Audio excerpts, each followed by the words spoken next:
experience is the experiment.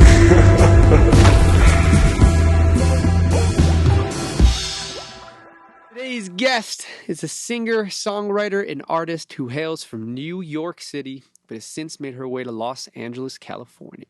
She's been creating music since she was 12, playing headline shows since she was 13, and still, at the young age of 18 years old, she found a successful career in music and built up a pretty badass social media. Please welcome today's guest, Simone. Hello, thanks for having me. Thank you for coming on. Welcome.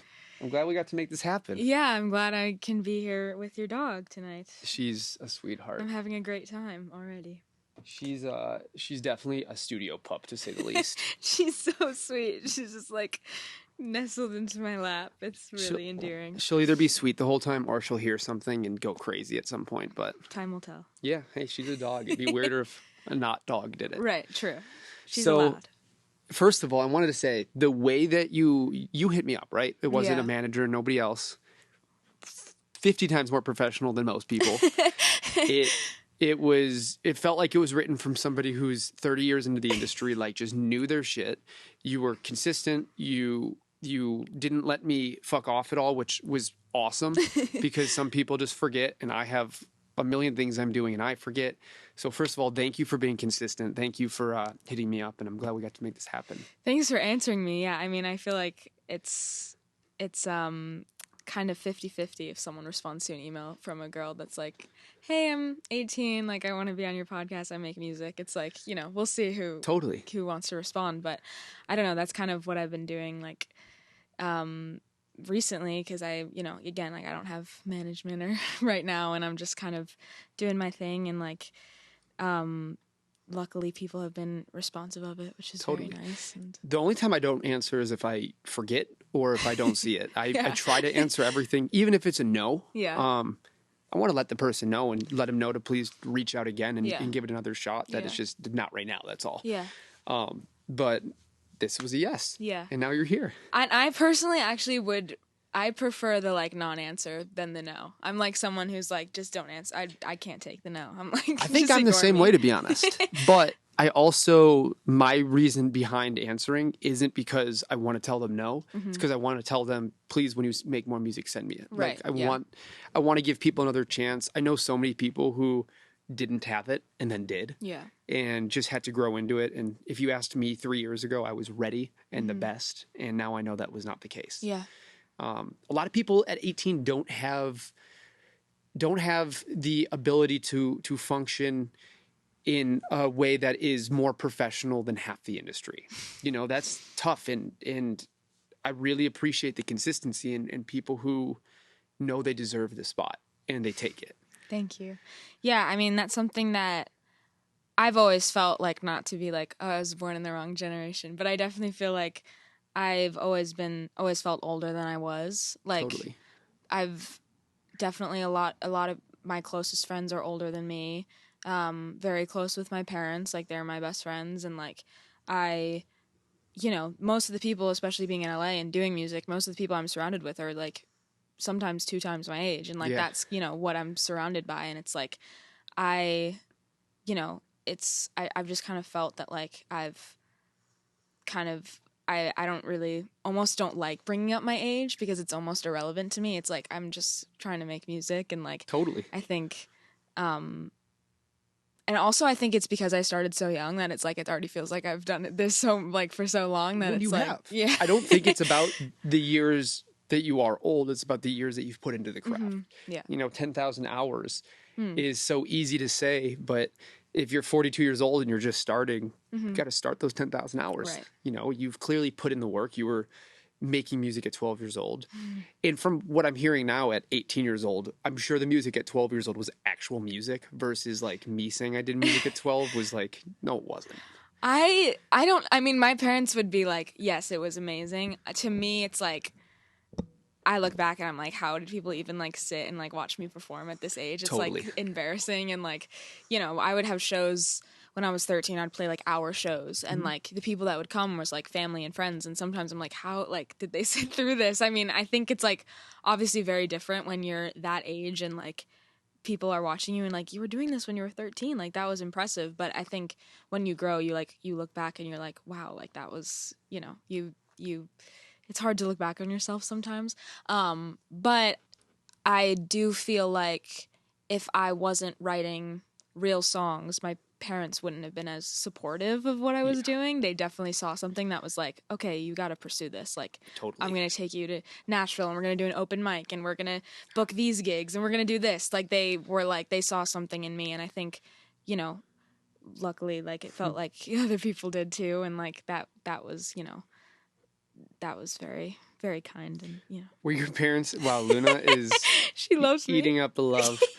Were your parents in the industry or musicians or anything like that? Not in the industry. My dad is a big music nerd. He loves music. He was definitely like the reason why I like it was in my life. Like he was always playing music and he was in a lot of bands when I was growing up, just like for fun. He was in an a cappella band for a while. How sick. Yeah, he was, definitely like just watching him perform and like going to those like gigs, and that was, a big part of my childhood, and he definitely encouraged music into our lives. So he knew what to look for when you're saying you were 13 years old and your parents were bringing you to open mic nights and getting you on bills and stuff.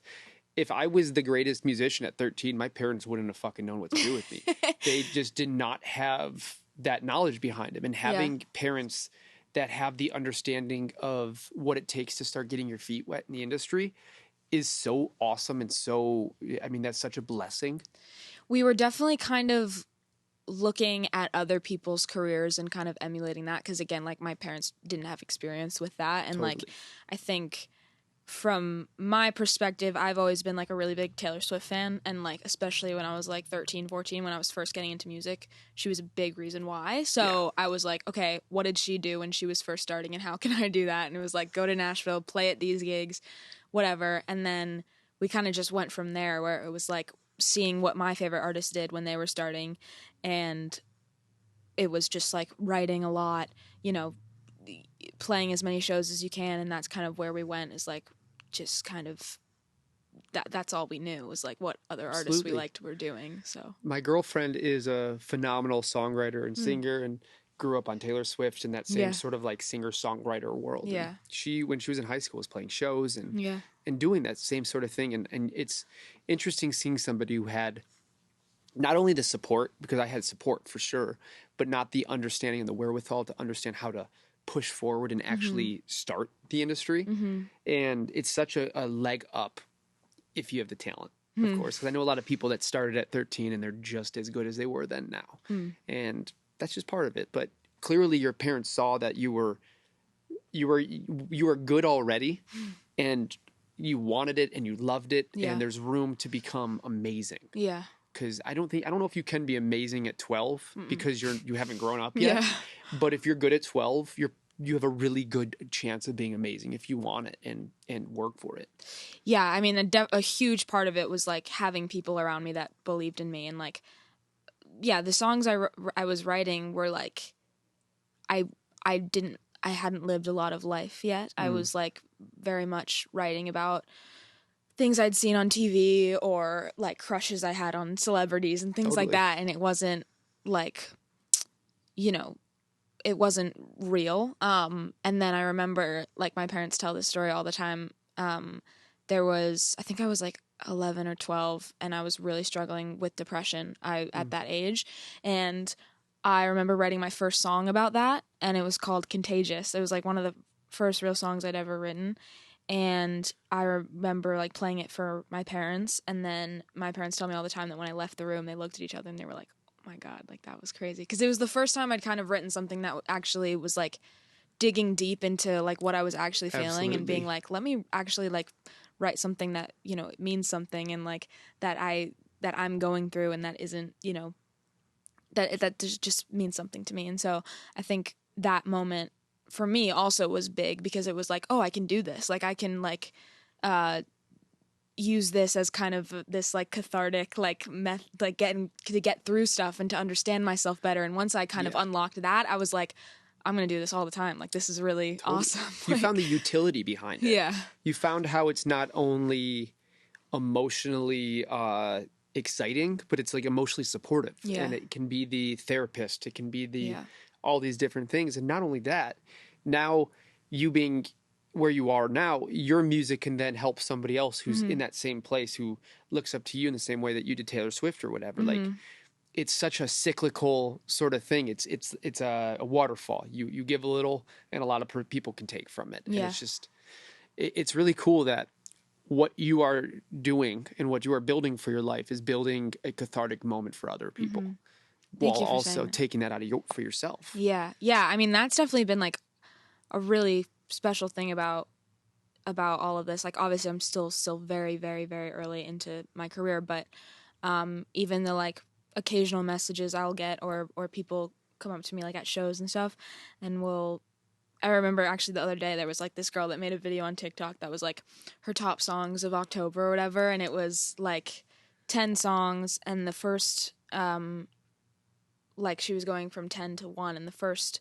8 were Taylor Swift songs, and then the 9th one was my song, and then the 10th song was a Taylor Swift song. And I was like, you have no idea how crazy that is for me, because it's like a small video, like you wouldn't think much of it, like, oh, she's just like listening to someone else. But it's like, for me, like when I really think about that and like unpack that, it's like, if you showed that to like 10-year-old me, it would be like insane, because like the way that like people are listening to my music, like they're listening to someone like Taylor Swift, who I listen to like all the time and like grew up listening to and is my favorite artist. It's like, it's a really, really insane feeling. And like another thing is like, yeah, again, when people like tell me like, oh, you like, I went through a breakup and your song really helped me, like that stuff is just so cool, because it's like, especially growing up and still being like such a fan. Absolutely. Like, I know what it is to like love a song like that, and so love an artist like that, and to feel like I could have that with other people is like really, really special and really cool. It's palpable. It's like something that you can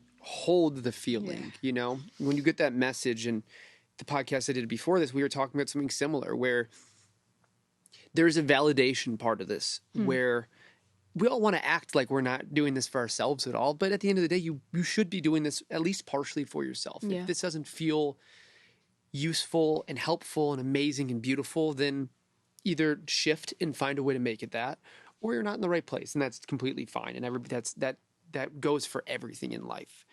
But when you get that message and you get to go to bed, you're looking up at your ceiling and your thoughts are, there is somebody at this exact moment laying in their bed where if anybody went to go ask them their favorite songs, my name comes up. What is more validating than knowing that somebody is where you were 5 years ago, and you are that person to them. You are the person that they go and throw their headphones in when they lock their door and their parents are screaming to come out, and they just need that moment to pretend that they're not where they are for that moment. Or they have a shitty life and stuff is tough, and their the most cathartic moment of their day, the moment where they find happiness and relief and contentness and joy, is your voice. In a moment that maybe you went through where there were tough parts of it and you were wondering if this is the right song, and comes out and you go, I should have EQ'd this differently. I should have, why didn't I go a third up in that octave or in that melody, and I went a fifth up? Stuff that is so not important. Yeah. And you listen and you get to hear this young girl who is having a tough time and is having anxiety herself. And she gets to go and throw you in her ears and have a moment of clarity. Yeah. That's why we do this. Yeah. That's why I'm obsessed with people from this industry and this medium is we get to be so much more forever. Yeah. And so much more helpful for such a long time than so many other people ever have the opportunity to do. And that is why I'm obsessed with not the song, but the person who made the song, is because your life experience, this culmination, this bottleneck of who you are, came down to this moment where you created something that becomes necessary for somebody. It's not just useful, but it's necessary. And you can bring moments that allow people to live another day. It's just, it gives me goosebumps to think about. Yeah, no, I'm like literally goosebumps. It's it's very special. Yeah. It's the best. Yeah, I mean, I think connecting through music is like, it's just, I just love, I've, again, like I started as someone who just loved music, and I still am that person. And like, to also be making music, like I definitely have moments like when I'm in sessions and I'm like recording music and I like look around and I'm like, oh my God, I'm like really doing this. Like, this is really cool. I'm actually like making music. And like, I don't know. I think a lot of the times it's hard for people to kind of, I think at least for me, like I've found that with every year I grow or whatever, like I kind of forget where I was the year before as far as like where I was, career wise and everything. And I'm already like looking at, how I can do more and like, the next steps. And I think sometimes it's just important to like look at your life 5 years ago and be like, wow, like I'm doing a lot of the things that I wanted to do 5 years ago. Like I'm doing like, it's just, I think comparison is like obviously the killer, but when you compare yourself to like you 5 years ago, sometimes that can be really cool. Like sometimes it's like, wow, like this might not feel really big right now to me, like this milestone, like it might feel like I want to be doing more, but think about you 5 years ago, this milestone, they wouldn't even be able to believe it. It's like that TikTok trend that was going around where it was like, I think one of the most useful things to come out of TikTok, and it was like, somebody kind of complaining about their situation. It's like, oh my God, I'm opening up a tour. I should be headlining it. And then it's their younger self looking back saying, wait, you're on a tour? Yeah. And we forget that the large impacts, the large events that we find incredible are made up of small wins. And if you're not supportive of yourself in those small wins, who is going to be? And if you're not proud of yourself, and if you don't stop sometimes and say, wow, you're doing it. Yeah. And you get to wake up and smile because you get to make music. And sometimes you got to go to a shitty job during the day and you got to pay your dues. I get that on such a unbelievable level. I'm 27 years old, almost 27. I do whatever. I'm recording 8 episodes, 10 episodes, 12 episodes a week of this, producing, editing, doing it all myself. And I still have to go to a day job until I don't. And there'll be a day where I don't have to. But understanding that I'm able to do all this makes me so proud of myself. And I wish people had the opportunity to realize that you can look at the person who's washing dishes and making music as somebody who's washing dishes and making music, or somebody who loves their music so much they're willing to do whatever it takes to get there.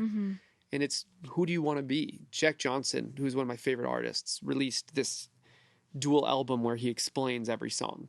And one of them is called Washing Dishes. And he said he used to wash dishes at a restaurant, and a girl came in that he was in love with. And he said, is she going to think that I'm a chum for washing dishes and not making it? Or is she going to think I'm a hard worker? He goes, I'm going to decide that she's going to think I'm a hard worker. And I try to bring that into life every day. And I'm just like, if I can go and be the best version of myself, then I don't need to make everybody happy. I need to make myself happy, and my girlfriend and my parents and the people who are there for me no matter what the success looks like, including yourself. And going back to that message that you got from that girl, that had to be a moment of such excitement towards the fact that what you're doing is helping people. Yeah. I mean, those moments are really, really special, because I think actually it's a question I get a lot, like from like, people that listen to my music is like, do you think about people's, what people are going to think about your song when you're writing it, or like how it's going to do on TikTok and stuff like that. And one thing that I'm proud of that I never think about anyone else when I'm writing a song. It's like, what do I want to say and how do I want to say it? That's it. It's not like, how's this going to do on TikTok? Are people going to relate to this? Are people going to like this? It's just, I don't even like think like, it's not even like a thought. Like when people ask me that, I'm like, wait, what? Like people do that? Hold on to that forever. That is the greatest thing you could do for yourself. It's so important. And like that, it's like, it's also, if I was making music just for it to be relatable, it wouldn't be relatable. It's so obvious when an artist isn't being true to themselves. Absolutely. It's so obvious when a song isn't written with the intention of the artist spilling their guts out and like just being honest. And like, that's something that I value so much about songwriting, is just telling my story, and like, whatever happens next happens, but like in the moment, I'm just trying to get something out. I'm just trying to get something on paper. Like, that's what matters the most to me. And like, that's the most special thing about it, I think. People aren't dumb. People are not. We're in a day of age where information is so readily available at the fingertips that people are not dumb, and they can read this shit like it's their job. Yeah. And I think the first thing that comes into somebody's mind when they're realizing they're just portraying what they've seen before and not how they're feeling is this person still needs to go through their own emotions and figure it out. You know, they're clearly not ready for it. Yeah. When you're writing, are you going from the standpoint of the story or the melody first? Story. Yeah, I always go in wanting to tell a story. I've just found that's like what works for me best is like wanting to get something out there. I think sometimes it can start with the melody and but then it'll be like, okay, so what am I gonna say in this? It's never like, you know, it's different every time, but usually the basis of everything is like, okay, what are we talking about here? I think you can definitely tell in my earlier music that it wasn't that I didn't know how to process my emotions fully, and I didn't know I wasn't going through a lot. I didn't have a lot to talk about, you know, things like that. There are some songs, of course, when I was younger that were very real to me, and like you can tell that they're real, I think. But at least for me, I look back on some of my songs and I can tell that, like, what was I even trying to say here? Like, because I'm just writing about, like, you know, a movie I saw or something like that. And it's like, it's a cool song, but it wasn't, you know, it wasn't, it was a stepping stone. Yeah. And to get you here. Yeah, totally. And I think that's, you know, what's also really cool is like, you know, seeing your growth from when you're first releasing music to now. And I think the biggest way I've grown is like the honesty and the storytelling and like actually like it's such a different feeling when you write a song that really means something to you versus when you write a song that's like a really cool hook. And it's like, you know, it's, at least for me, like, I mean, really cool hook, a really cool pop song is awesome. But for me, it's like so much more valuable to me when I finish a song and I can tell that like I got something off my chest and like I said exactly what I wanted to say. I'm so the opposite in the sense of how I do it. Not what I enjoy is what you're talking about. What I indulge in, what I listen to and find myself escaping is something that is so visual and so internal into the person's head.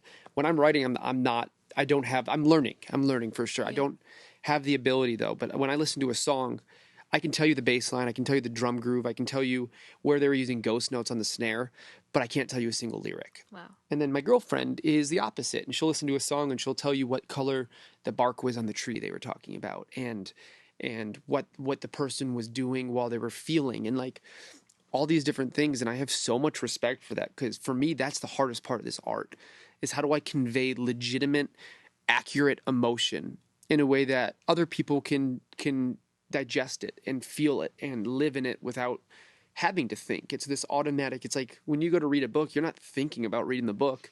You see the letters, you can't not read them, you know?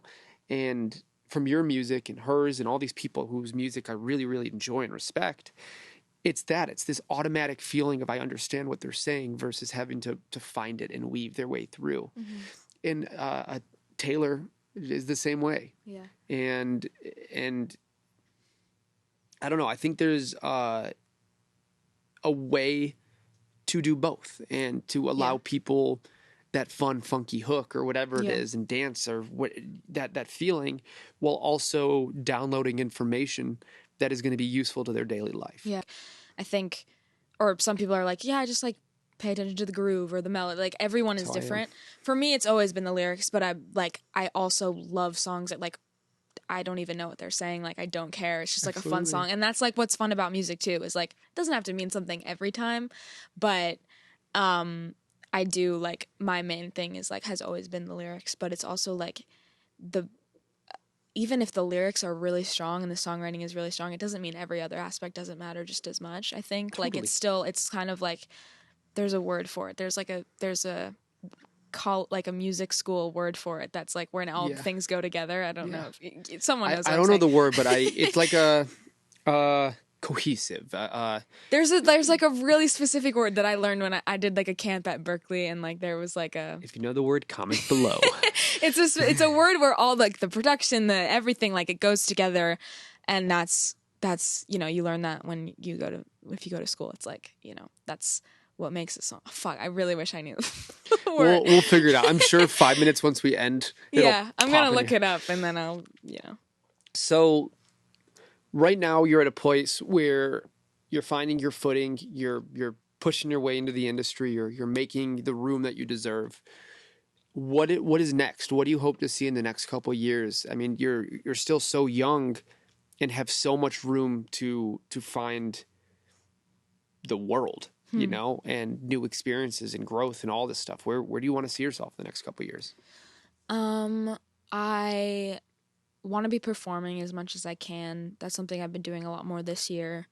Obviously, like most people, I wasn't performing the last few years, so Totally. I have gotten back into that, which has been like really fun and kind of just like reignited my love for performing, and like supporting people at their shows, and like that has been really fun for me because it's like getting my music in front of a new audience in a way that isn't through a phone, and like that I really value, and like people, that discover my music through that, I just think that's like a really, really special thing. So that's been really fun, and I just hope to continue doing that. Hopefully a tour or something like that. I think would be a really fun experience. I think I just want to keep making music. I want to keep finding people to make music with. I think I really value the connection with a producer that, I love writing with whoever I can, but when you find that producer that's like, you really connect with and you want to work with, and like that's really special. So Exciting. to find that, it's like, I think that's been a goal of mine for a long time and will continue to be a goal of mine because, you want to work with new people always. Yeah, and build the repertoire. Yeah, exactly. Do you have that person right now, or those people? Is there anybody that you're writing with or producing with that you feel is really helping add to your life? Yeah, I've been working a lot with a producer named Kevin Fisher out in LA, and we have like 8 songs together right now, and we just released our first one together like a month ago. And I think I first started working with him like in 2021, like October. And I definitely feel like I've found my voice within our songs. I think the way that I was writing before was I would write on my own in my bedroom on my guitar, and then I would bring them to a producer and they would produce it. So like end of 2020, I started writing with other people, just whoever I could. And then Kevin was one of the first people I worked with that I was like, oh, like this feels really special. Like this feels really good. Like it almost feels like I was writing in my bedroom because I can still be as personal. I can still be as real. I can still be as like, in my space as possible.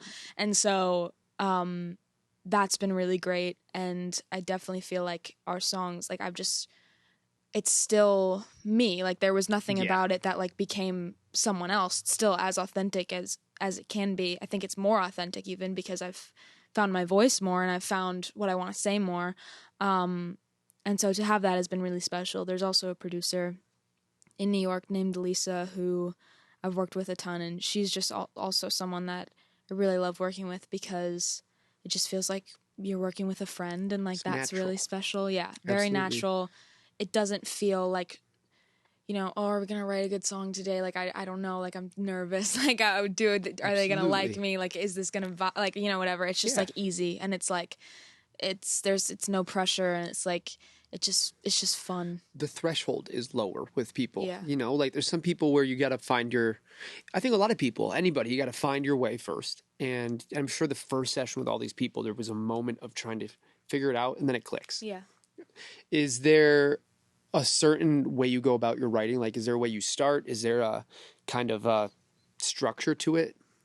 I think, again, it's like different every time, but if I'm working with Kevin, you will usually start with like, I want to write about this today, and then, or I'll bring in like a chorus that I have or a verse or whatever, and we'll kind of go from there.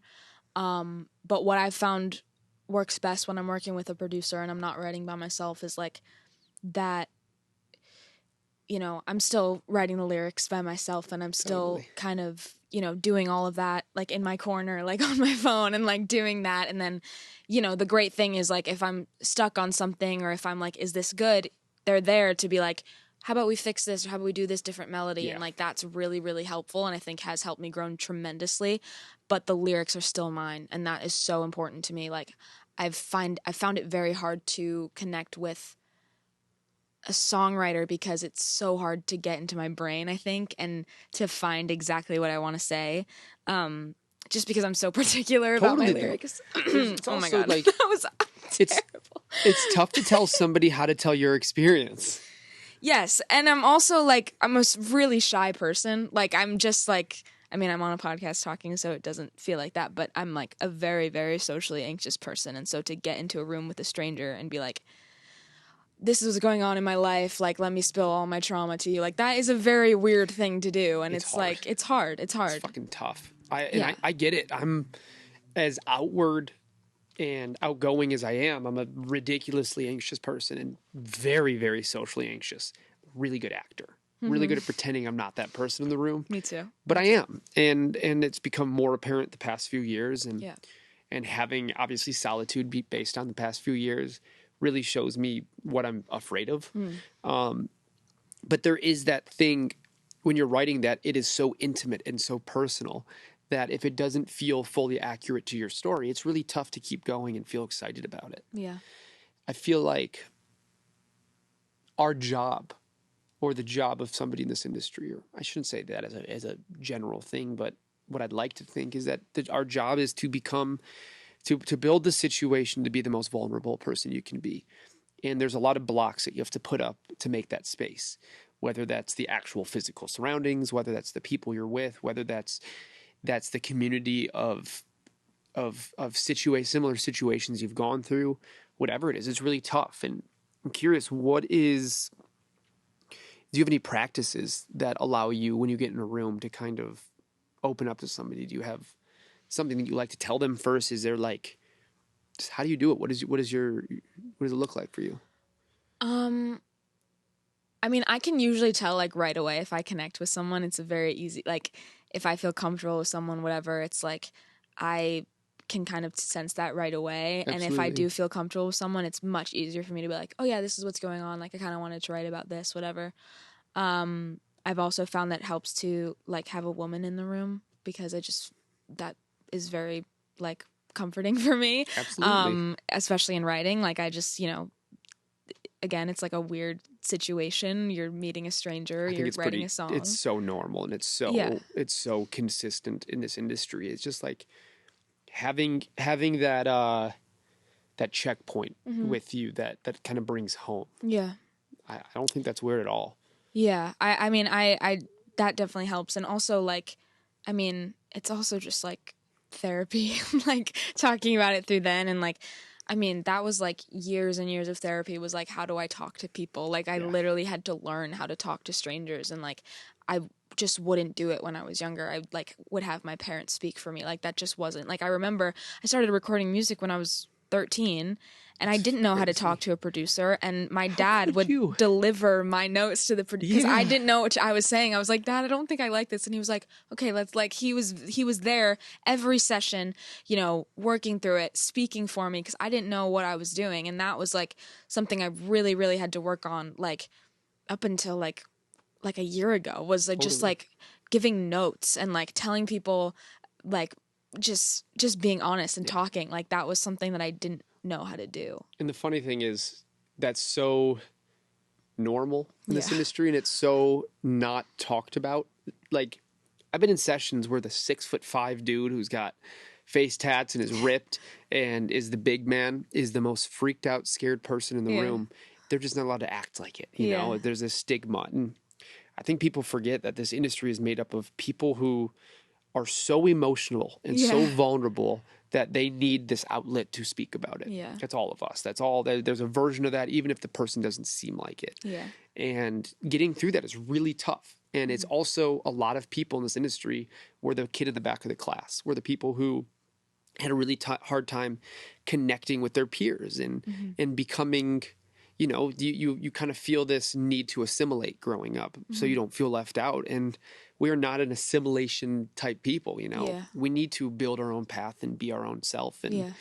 and also being young in this industry with a bunch of old people who, there's a lot of amazing people in this industry, but there's a lot of fucking terrible creeps in any industry, but there's a lot in ours, Yeah. a lot. And I've had situations where I go into a session with my girlfriend, and we're gone 15 minutes later because there's a person in there that is not the right person to have in the room. And that's tough. Yeah. And shout out to your parents. That's huge that they helped you find your voice at such a young age and allowed you the room to find it too. Yeah. I mean, still to this day, they help me all the time. They're I've definitely gotten better with talking, but there's still a lot I have to kind of deconstruct the whole kind of practice. And, it's still very hard for me to tell people certain things that, tell people I don't like something, or tell people I don't want to do this thing, or tell people, hey, can you help here? Like, can you do more? Like, whatever. It's like, I get it. Especially, again, being a young woman, it is hard. Like, I don't, like I said earlier, like, love kind of bringing up how old I am all the time, because it is kind of it kind of, for me, like, isn't relevant all the time, but sometimes it is really relevant, where it's like, I am, like, you do have to acknowledge that I am freshly 18. I am, a very, like, I'm in a weird situation, especially kind of doing this on my own, where it's like, it can feel like a lot sometimes. So to have my parents has been really, really helpful.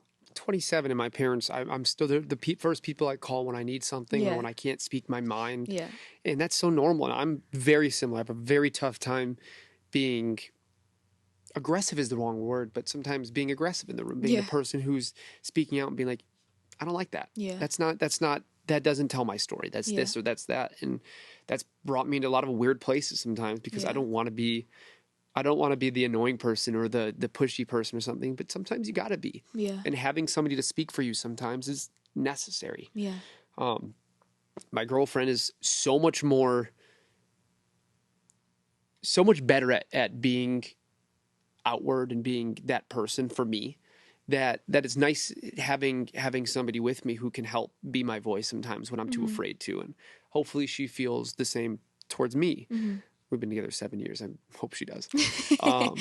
But also being a female in this industry is tough in the first place.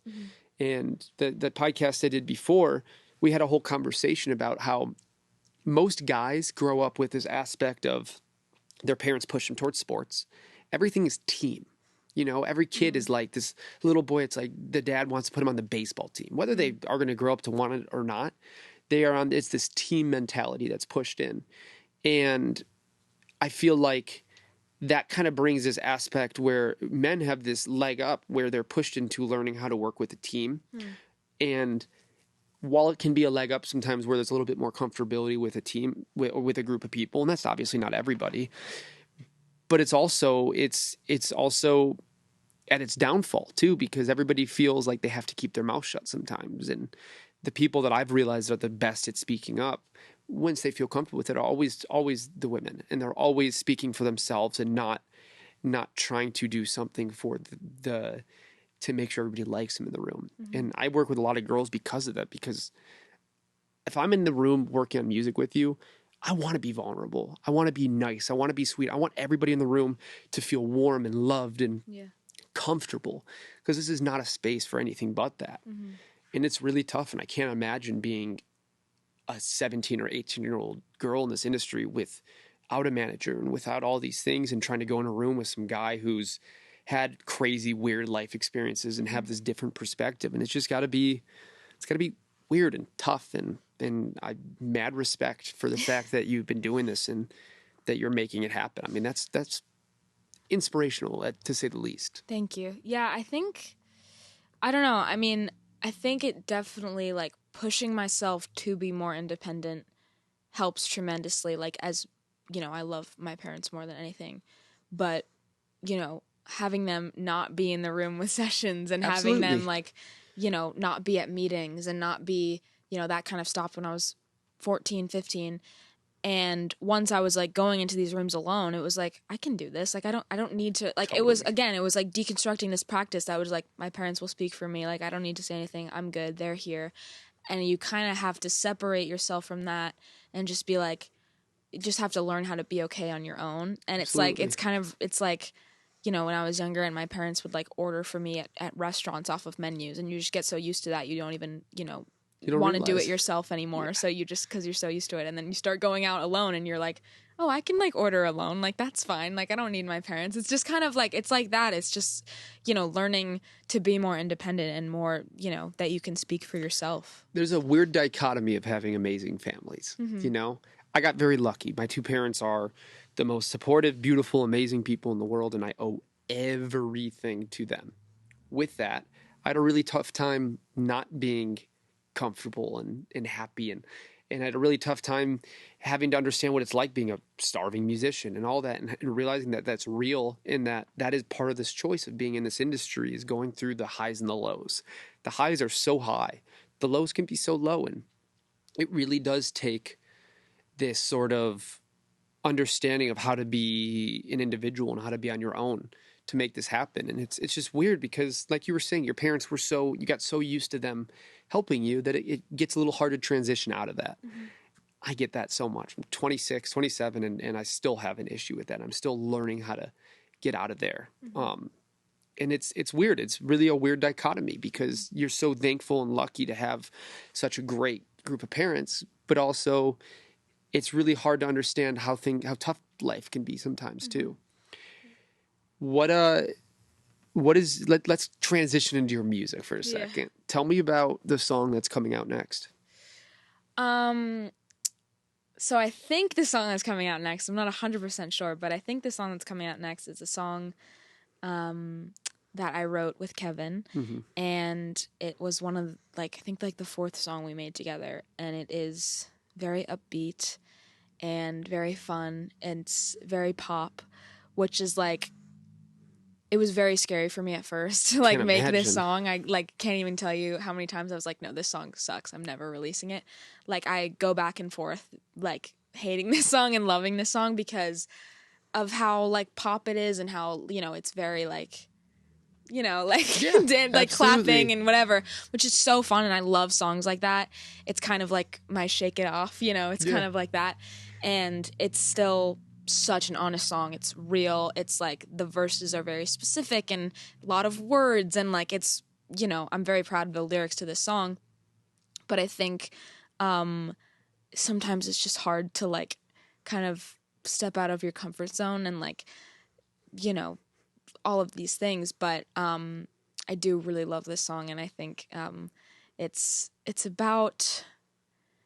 just this sarcastic song about this boy that you haven't seen in a while. It starts, I'll set the scene. It starts, you haven't seen this boy in a while. You think you see him on a train. You roll back the memories. You think, oh my God, remember this? Remember when you did that to me? Wow, you're not a great guy. And so that's kind of where the song goes. It's a little bit sassy and a little bit fun. I can't wait to hear it. Hopefully I can hear it after. Yeah, I will play it for you. That's unreal. Yeah, I'm excited for it. I mean, I again, it's just it's a fun song. Nothing wrong with that. And you came out with a song last month in September, right? Yes. I released a song called Manhattan, which was the first song me and Kevin wrote together about a year ago. It's really, really good. Thank you so much. It's really good. Thank you. Yeah, that song is about, that was a song, that was I mean, we were talking about before, is how you can tell you connect with someone right away. That's how I felt with Kevin, was I definitely felt we had a connection. And so it was very easy for me to be this is what I'm feeling right now. And we wrote a song about exactly that. It was I was in LA for a week for sessions, still living in New York full time. And didn't want to go back home. I was like, I was still in school, so I was like, this is a taste of like, doing music full time. I never want to leave. I don't want to go back to all the memories. And like, it was like, it becomes addicting. Yeah. And it's also this idea I was feeling a lot when you live in one place for your whole life. It's very hard to create new memories there. It feels like you're stuck in this one place. And I was feeling it specifically with like, I compared it to a relationship, but it wasn't even just about one specific relationship. It was like friendships and old things that used to be in your life. And so it was like, I couldn't go anywhere without remembering that and feeling those things. And it was just it was like, I can't go back there. Like it was like the whole city was like surrounded by these things that I didn't want to remember anymore. And it's like being on a TV show. People know you and they love you for it, and then you switch to a different show in a different role, but people can't not see you as the typecast that you originally were in. Yeah. That's such a assimilated connection between everybody, is the dream of running away to the place that you've always wanted to go and creating this new identity and this new life. I love it. I think people will find so much connection with that.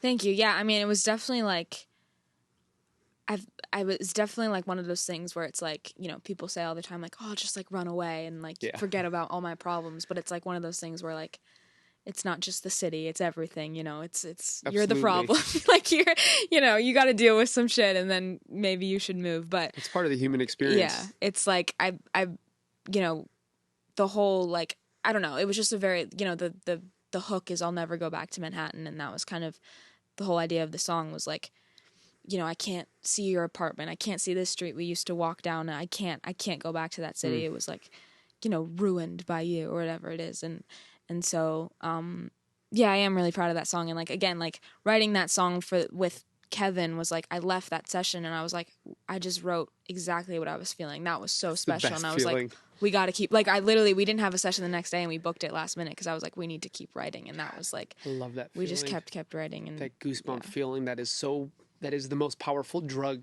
man has is just, it's so tough to explain that to somebody who's never had this experience, because it is the most addicting, heavenly, beautiful feeling in the world, is just when you hear it and you start listening, you go, I love this. And that's me. Yeah. I fucking love that. And that's me. Yeah. It's the best. Yeah. Well, I'm such a big fan of you and everything you're doing. Thank you. And I hope that one day when I have kids, they look at me the same way that you look at your parents, and the same sort of help that they've given you. I wanna be that person one day, and I'm really, really excited for everything you're doing. I think that not a lot of people are ready at 18, and I think what you're doing is not only ready, but it's better than a hell of a lot that's out there. And I'm gonna be a big fan for a long time. I'm gonna keep supporting, and I think you're killing it. Thank you so much. Really Thank you for having me. That was very sweet. I appreciate it. Please tell everybody what to go stream, where to find you, who are you, all the above. I'm Simone. It's Simone. I am on streaming platforms. My new song Manhattan is out everywhere. My Instagram is Simone Music. Go stream it up, people. Pretty straightforward. New music coming. New music on the way. Stay tuned. Look at the billboards. You'll see it. Thank you so much for coming on here. Thank you for, again, for being consistent before. And I hope we get to do many, many more of these. Yes, Thank please. you, everybody, for watching. Go support. Go stream. And I hope you get a lot out of this. And to everybody listening, I'm Simone, and this is an experiment. Thank you. Thank you, and goodbye, everybody.